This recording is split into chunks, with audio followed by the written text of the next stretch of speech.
Well, this is going to be an exciting morning. I'm really excited to share this with you.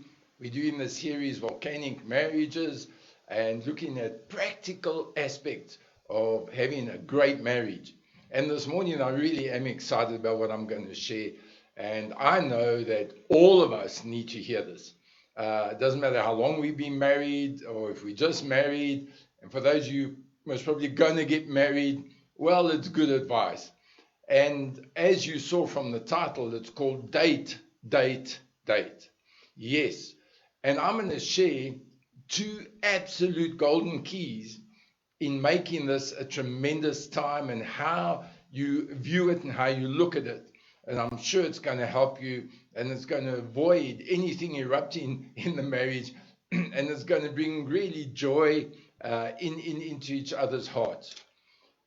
My mother was very wise and a very loving, caring mother. Loved the Lord.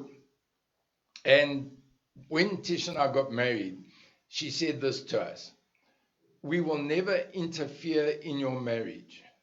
If you need us in any way, you come to us, but we will never interfere.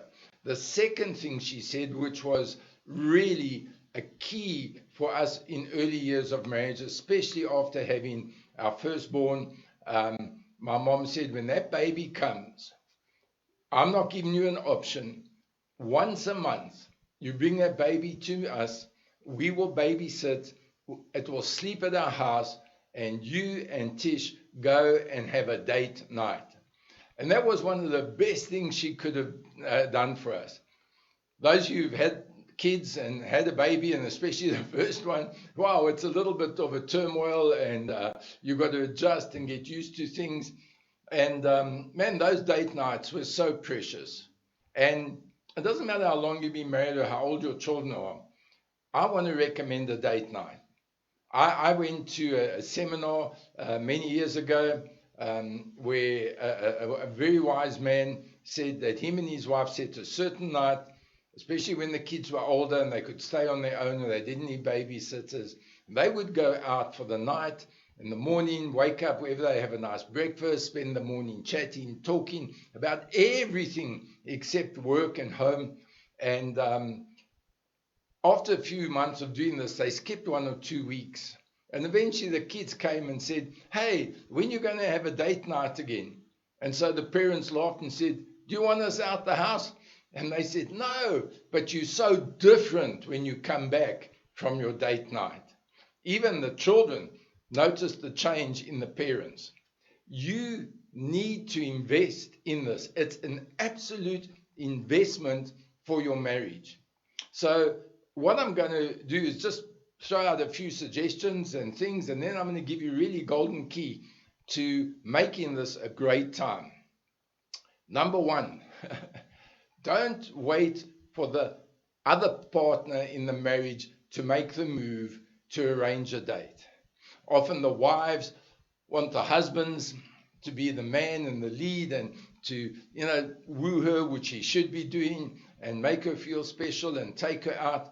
But hey, if he's that type of man and he's busy and he gets into all these boxes in his head and he might for a while just forget or think everything's fine. Well, wives, remind your husband, say, hey, I'd love to go on a date night again. How about doing it? And husbands, us men, geez, we sometimes need a good whack, don't we? Husbands, be proactive. Diarize it. Make it a time that once a month you go out on a date night. Now, I know what you're going to say. Well, we haven't perhaps got the money to go out, eat expensive meals and go out somewhere and go stay somewhere. Well, you don't have to do that. Often Tish and I didn't have the finances to do something like it, but we'd still have a date night. And you can ask your parents or get a babysitter for the kids, or let them sleep over at Granny and Grandpa. And you could even have a date night at home, where you put some candles up and some soft music, and you perhaps, hey, how about looking at your wedding photos together on that date night and remembering what a special day it was. I found that was a great thing. We'd be excited to look at our wedding photos and discuss who was at the wedding and what we did. And it just drew you closer. Or you could even just go out for a cup of coffee and sit and chat. You don't even have to have the cake. Or you can go somewhere on a Saturday afternoon, ask someone to babysit the kids, and you just take that whole Saturday afternoon, go for a walk, be quiet, chat to each other, go lie somewhere, put a blanket out on the grass and some pillows and talk and chat. But that date night is vital to keep you together. And that is something that we found when we let it slip did make a huge difference in our marriage. So create a date night. And men, I want to talk to you. Make the date night interesting. And don't talk about rugby and work and the kids and the finances. Talk about yourselves. Talk about how blessed you are to be with each other. Talk about the blessings that are there. Talk about your future holiday you're going to plan together. Talk about something you're going to buy together.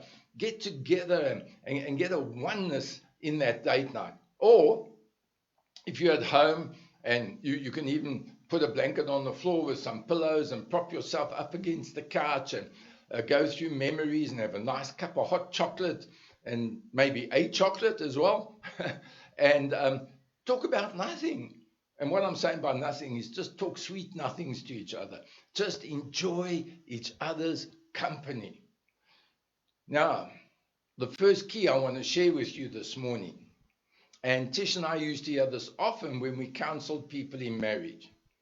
Either the wife or the husband would say, but she never remembers special occasions, or he never remembers our wedding anniversary, or he's even forgotten my birthday. You know what, if that's the case, you be proactive and you remember the day. You know, on every time when we had an engagement anniversary or our wedding anniversary was a birthday, I made sure I would remember. I remember one year we were very busy at the end of the year, and actually I was the one who forgot for the first time. And she said nothing. She went about the morning, and then around about 10 o'clock, she did what I normally used to do. She used to say, I just need you for about an hour to do something. And I said, well, what's that? She says, we are going out for tea. I'm taking you for tea. It's our anniversary. And you know, even if you can't afford the cake, just go out, sit somewhere, be in a different environment. That's very important. Either out in nature or go somewhere where your wife enjoys, man. And so we went out for tea. But the one thing, if the one spouse forgets, don't point a finger at them and say, yeah, you forgot. You know what? You make it special for them. This is something that can avoid a lot of issues between the husband and the wife. Because if the husband tells the wife, yeah, you forgot, it obviously means nothing to you. I always remember. How do you think your wife feels? Maybe she has to work all day, look after kids and babies, and come home to her house where she's got to do stuff. And it's not that she's deliberately forgotten. Or the man being a man might just get wrapped up in things and forget. But whoever forgets, the other spouse never point a finger or say, oh, here we go again, you've forgotten. You take the initiative to make it special. And you don't have to tell them they've forgotten. When you make it special, they'll know they've forgotten. And I bet next year they will remember. So that's a key. Don't just point fingers when one forgets a special day, whether it's a wedding anniversary, an engagement anniversary, or whether it's a birthday, or whatever it is. Wouldn't it be amazing if you both, without telling each other, decided to do something special and surprise each other? But you can even arrange it together. You can even arrange to say, listen, next Friday night, let's have a date night. We want to do this, or we're going to just watch a nice movie, and maybe the wife wants a romantic movie, I don't know. And we're going to make some popcorn, and we're going to ask parents to just look after the kids for the night. You cannot understand the depth of change that will take place in your marriage when you both have that set date, once a month, at least once a month, to look forward to, where you are just together. The second key, and I've briefly touched on it, is this. Don't discuss your stresses, your problems, the kids, the work. You live with that every day, and you have opportunity to speak about that every day. Don't do that on a date night. You know what, men? I've even suggested to some men who say, well, no, I don't know what to talk about. It's all about the family and the home and the kid. Well, you know what? Get a little card and start thinking, yeah, maybe I can just thank my wife that she's been so faithful. Maybe I can tell her what a wonderful mom she is because really my kids love her. Maybe I can thank her for just standing by me even though times are difficult. And wives, you can do the same. Maybe your husband's been a bit of a gorilla the few days before your date night, and we've touched on that before. I'm not being derogatory, just having some fun. But instead of zoning on that, sit and think, my husband's always at home. He's at work. He's committed to the marriage. He doesn't mess around. He loves the kids. And maybe you can also make a few notes. It doesn't mean we are stupid if we make notes. It actually means we are wise to make some notes that when we go out on a date night, and a very important thing on a date night, here's the twist of this key. Talk about blessed, happy memories. And that's why I even suggested getting the wedding album out or the kids' photos out of when they were born or whatever, or favorite holiday or a trip you had that was so special. Man, when you talk about those memories and those memories start coming up, it just warms your heart and all the hassles and problems just seem to fade away. And I just believe this is so important. I would love to talk for hours on this, how to do a date, how to make a date, how to make it successful.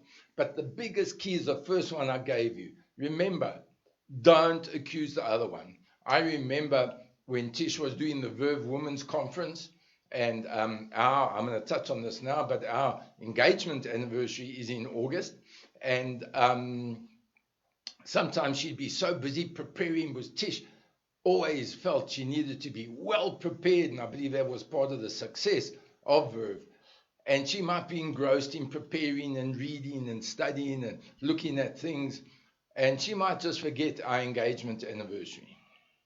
And I would do like I said she did to me on the one occasion I forgot. I didn't say a word. I saw she was busy. I saw she had forgotten, and I quickly went and I said, I'm going to be home now. And she was so engrossed, she just said, fine. Normally she'd say, where you going, what you do? And I just slipped up and I got a small little bunch of flowers. And I went to a coffee shop that she likes. And I said to him, can I reserve this table? I'll be here in about 20 minutes. Can I put these flowers there? And they said, yes, of course. And I came home and I said, I think it's time for a tea break. You've been going at it from early hours this morning. She said, yes, I think so. I said, well, put some lipstick on, put some war paint on. The ladies like to look nice when they go out. And she said, why? I said, we're going to go out for tea. And we went there. And when we got there and we sat down and she saw the flowers, she said, oh my gosh, I forgot. I'm sorry. I said, no problem. We are now celebrating it. Be proactive in these things. And,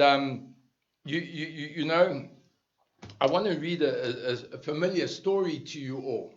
But some will say, well, we're so busy, how are we going to manage? We are just so busy, and kids and work and house and studying and whatever. And I want to read this familiar story to you, this account in Luke. And Luke chapter 10, sorry. Luke chapter 10 and from verse 38. It's the story of Martha and Mary. And it says, as Jesus and his disciples were on their way, he came to a village where a woman named Martha opened her home to him. So Martha had a hospitality gift, opened her home to Jesus. She had a sister called Mary, who sat at the Lord's feet listening to what he said. She sat at the Lord's feet listening to what he said. But Martha was distracted by all the preparations that had to be made, all her busyness. She had to cook and make coffee and do whatever for them. And she came to Jesus and asked him, and I can A person like Martha, I can just imagine how she asked him. She must probably said, Lord, don't you care that my sister has left me to do the work by myself? Tell her to help me. And I'm sure she thought, well, if I ask the Lord that and he tells Mary to come help me, Mary will be up like a shot and helping me. And I don't think anyone expected the reply Jesus gave. Jesus said, Martha, Martha. And in repeating the name twice, there's sort of a, really, Martha, Martha? Jesus answered, you are worried and upset about many things, but only one thing is needed. Mary has chosen what is better, and it will not be taken from her. You know, we all live busy lives, and sometimes I want to freak out when all I hear from people is we're busy, busy, busy, busy, busy, busy. We are busy. We have to be busy. We've got to be productive. But you know what? In all that busyness, Mary chose to sit and have relationship and fellowship with Jesus, sit at his feet and just draw from him. And I think in successful dating, the true success is sitting at Jesus' feet and having that relationship with him. And this is the golden key this morning. And when you have time in your busyness, just forget about everything. You know, we can't change the world. We're not Atlas carrying the world on our shoulders. Sometimes we've got to realize that. But the way we can move on is by sitting at Jesus' feet and spending time with him in fellowship. And the Lord said it will not be taken from her. But the important thing is, Jesus didn't say, yes, Martha, you're right. Oh, there's so much to come, Mary, go. No. Jesus knew what was necessary. And so if you sit at Jesus' feet every day and just draw from him, and especially if you're going on a date, sit and quietly say, Lord, be with us tonight as we go out. Lord, give me a heart just to open up all the goodness that I see in my spouse and spend time with him. God is a God of relationship. God is not a God of busyness. God is a God of relationship. And out of that flows everything that we need. But it's the same in marriage. You need times where you forget about the busyness, forget about what's going on in the house, the dishes that need to be washed, this that needs to be done, and all the trimmings that need to be seen to. Just get together and really, really enjoy yourself. You know, today is the 13th of August. And today, Tish and I got engaged 44 years ago. That's quite something. On the 13th of August. It was actually a Friday. So Friday the 13th. And we got engaged on Friday the 13th, 44 years ago. And I've never forgotten to do something for our engagement. And last night I had a heavy heart and I was feeling quite tearful and thinking, well, she's not there, not going to be there, it's not going to be the same. I'm not going to be able to have that day to go out and do something. And then something just jumped in my spirit. And you know what I did this morning? I got up, I got everything ready and prepared. I thought I'm still going to have a date on our anniversary of our engagement. Sorry. And I went down and I went to the florist and I said, I want some nice pink roses and a bit of white in them because that's what Tish loved. And I said, while you're doing that, I'm going to sit next door and have a cup of coffee. And so I went right next door. There's a little coffee shop next to the florist. And I sat there and I had a nice coffee, nice fold of coffee. And where last night there was the sadness and grief in my heart, which is still not easy today. But what happened is I sat there and I thought, Lord, you know what? I'm going to bless you. I'm going to bless you for today. I'm going to bless you for the wife you gave me. I'm going to bless you for the goodness you brought into my life. I'm going to thank you and praise you and give you honor that 44 years ago on this day, a godly woman said, yes, she'd be my wife. And so I sat there and I just praised the Lord and I just thanked him and I just blessed him and I had this cup of coffee and I started to feel good in my spirit. I just started to say, yes, Lord, there's still something so special that I can bring to you now and offer to you on this day. And so I ran home and I put a few roses in a vase, and I put it next to a picture of Tish. And it's one of the pictures, I've got so many recent ones that are beautiful of her, but this one was taken in the first year of our marriage. And so I went and I took those roses, and I'll show you a photo of it now. And I just put those roses next to that photo and still celebrated today and celebrated God's goodness. Now, how much more can you celebrate today having your spouse with you on those special days? And so I'm asking you this morning, don't miss the opportunity. Don't miss the opportunity. Grab that opportunity and make a date night and a special time part of your everyday life. And you will see how blessed you will be in your marriage. And so I just pray that blessing. I pray you'll get stirred up and right now decide, I'm going to speak to my husband and wife and we're going to set a date night, and you're going to be blessed. Your kids will be blessed with it. And most of all, you're going to glorify the Lord through it. So enjoy those dates. Enjoy going out. Enjoy being with each other. Most of all, enjoy sitting at the feet of the Lord, where you will get your strength and you will get your joy. Bless you today. See you again on Sunday at 10 at our live streaming. May you have an awesome weekend, and looking forward to sharing with you on Sunday. Bye for now.